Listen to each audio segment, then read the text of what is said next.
ଦେଖନ୍ତୁ ଆମର ଦିଲ୍ଲୀଠୁ ଆରମ୍ଭ କରି ପଲ୍ଲୀ ପର୍ଯ୍ୟନ୍ତ କଂଗ୍ରେସ ସବୁବେଳେ ବଞ୍ଚିକି ରହିଛି, ବଞ୍ଚିକି ରହିବ। ଚନ୍ଦ୍ର ସୂର୍ଯ୍ୟ ଥିଲା ଆଗ କଂଗ୍ରେସ, ଏମିତି କେତେ ଦଳ ଆସିବେ, କେତେ ଦଳ ଯିବେ, କିନ୍ତୁ କଂଗ୍ରେସ ବଞ୍ଚିକି ଅଛି, ବଞ୍ଚିବ। ଆଜି ହଠାତ୍ ଆପଣ ଡିକ୍ଲାରେସନ ହେଲା, ଆପଣ ପୂର୍ବରୁ ମଧ୍ୟ ଗଣମାଧ୍ୟମରେ କହିଲେ ଅଧଘଣ୍ଟା ପରେ ଆପଣ ଦେଖିବେ, କଣ କହିବେ? ହଁ, ମୁଁ କହିଲି ଅଧଘଣ୍ଟା ପରେ ଦେଖିବେ, ତା ଅର୍ଥ ଆଉ ଅଧଘଣ୍ଟା ପରେ ଆପଣ ଦେଖିଲେ, ଘଣ୍ଟାଟେ ପରେ ଦେଖିଲେ, ଦେଖିଲେ ମୋ ନା ପୁରା ଭାଲୁ ବାହିନୀପତି ହେ। ମୁଁ ଯାହା କହେ ତାହା କରେ, ଯାହା କୁହେ ତାହା ହୁଏ। ଏ ଇଲେକ୍ସନରେ ଆଜି ଆମର 49 ଜଣ ବିଧାୟକ ପ୍ରାର୍ଥୀ ଘୋଷଣା କରାଯାଇଛି ଏବଂ 7 ଜଣ ଏମ୍ପି ପ୍ରାର୍ଥୀ ଘୋଷଣା କରାଯାଇଛି। ତା ଭିତରୁ 5 ଜଣ ଏମ୍ପି ଜିତିବାର ବହୁତ ସମ୍ଭାବନା, ଆଉ 2 ଜାଗାରେ କମ୍ପ୍ଲିଟ୍ ଫାଇଟ୍ ହେବ, ନେକ୍ ଟୁ ନେକ୍ ଫାଇଟ୍ ହେବ।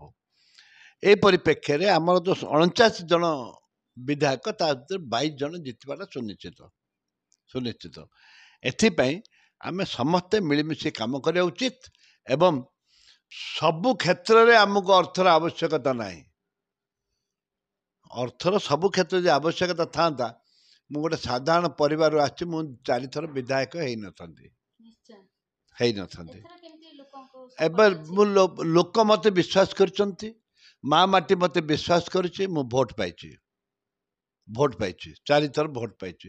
ଆସନ୍ତା ଦିନରେ ମଧ୍ୟ ଲୋକ ମୋତେ ବିଶ୍ୱାସ କରିଛନ୍ତି ବୋଲିକିରି ମୋତେ କଂଗ୍ରେସ ଦଳ ପୁନର୍ବାର ରିପିଟ୍ କରିଛି ଟିକେଟ୍।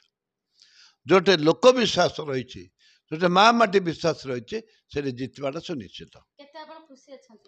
ମୁଁ ବହୁତ ଖୁସି, ମୋତେ ଟିକେଟ୍ ମିଳିବା କଥା ମିଳିଛି, କିନ୍ତୁ ମୁଁ ଆନନ୍ଦିତ। ଆମ ସନ୍ଧ୍ୟାବେଳେ ତମ ଆସ ସେଲିବ୍ରେସନ କରିବା, କିଛି ଅସୁବିଧା ନାହିଁ।